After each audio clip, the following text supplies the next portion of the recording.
Based on the true story of Linda Lovelace, this film focuses on her rise to stardom as star of legendary porn film Deep Throat.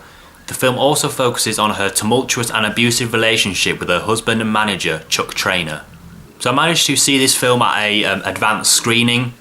Basically, the cinema near me sometimes does kind of free screenings for films that are about to come out, and this was one of them. I think it comes out, on the Friday coming, I do believe. I'm not 100% sure. I don't know if it's out in America yet or not. But anyway, I saw this film with not any expectations really. I knew it was, obviously with the title, I knew it was kind of the story of Linda Lovelace. I didn't really know her story to begin with, so I kind of went in there with a fresh mind. And it was a pretty good film, it was nothing to stand out really. The first thing, the main thing that kind of stood out to me was the cast. It's an amazing cast. Got Amanda Seyfried, got Peter Sarsgaard, got Hank Azaria, Bobby Cannavale, Chris Noth, who else we got? Adam Brody, James Franco, got Chloe Sevigny in like a tiny little role, Juno Temple. Just an absolutely amazing cast. Eric Roberts, Robert Patrick, Sharon Stone. Just an absolutely amazing cast. Probably one of the best casts in the film this year, in my opinion. So that's the big kind of draw for me. Mainly was the cast. Just an amazing cast. And it was, like I said, it was an okay film. It was nothing kind of stand out. Obviously, with it being based on the kind of, most of it is based on the kind of the making of a porn film. There is quite a lot of kind of explicit dialogue and imagery and stuff, so I'd say it's not a film to watch with your mum. Not that you would do anyway, but it's not that kind of film really. Amanda Seyfried did a really, really good job as Linda Lovelace, and yes, by the way, she does get naked. And Peter Sarsgaard as well, also as a Chuck Trainer, is really, really good. The thing with the film, it kind of, not quite in two halves, but kind of the first half is kind of the making, kind of her becoming a porn star, making the film Deep Throat, and then the second half of the film is based on a kind of relationship with Chuck Trainer.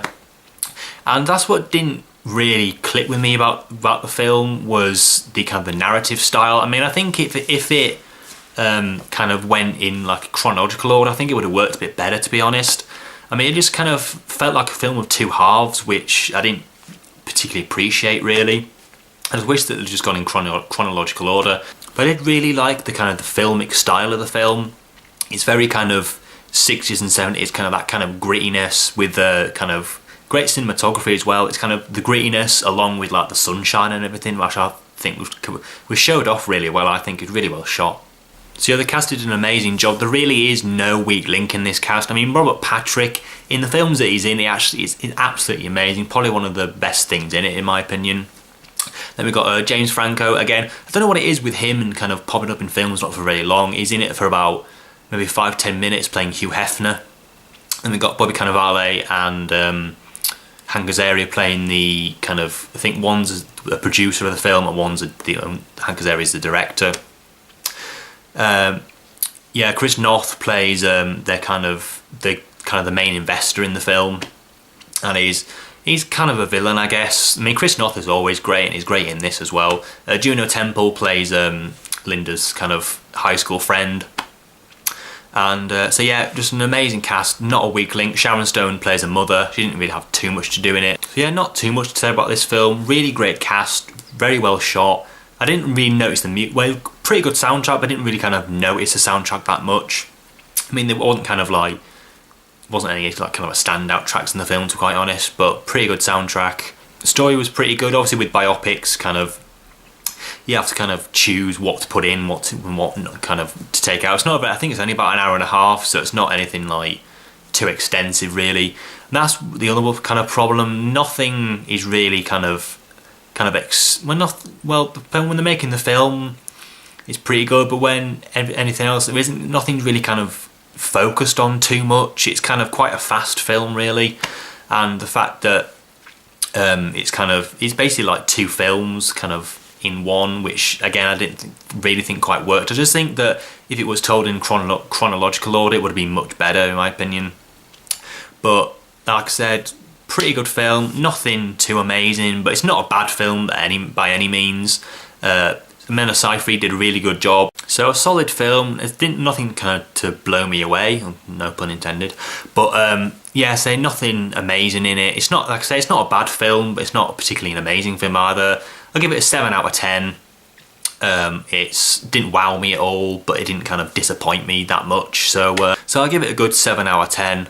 So yeah, it's been my review for Lovelace. I'd say if you want to see it, I'd say check it out. If you're a fan of kind of that Americana kind of feel, very gritty, kind of dark, some pretty grim subject matter to be quite honest. But if you're into that kind of film, I'd say definitely give it a go. You won't be kind of disappointed, but well, it might wow you, you never know. You might think it's like the best film ever, but it's not amazing, like I said, but good 7 out of 10. So yeah, that's been my review for Lovelace.